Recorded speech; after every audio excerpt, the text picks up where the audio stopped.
Bratasena. Indra kakekku piye?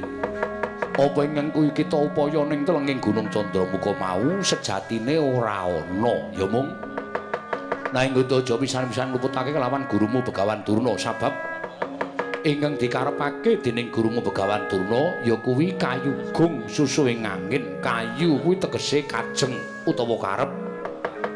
Gung kuwi tegese gedhe, susuh angin iku mlebu metu ning napas. Ya sinebut Bajra Herawana.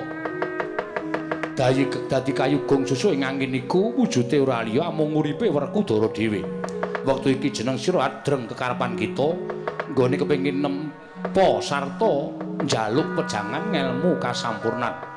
Karep kang gedhe mengkono mau bisane kasembadan kudu binarengan aringing napas, lereming panca indriya lan sumelehing rasa. Munggo iku ing winastan kayugung susuhing angin.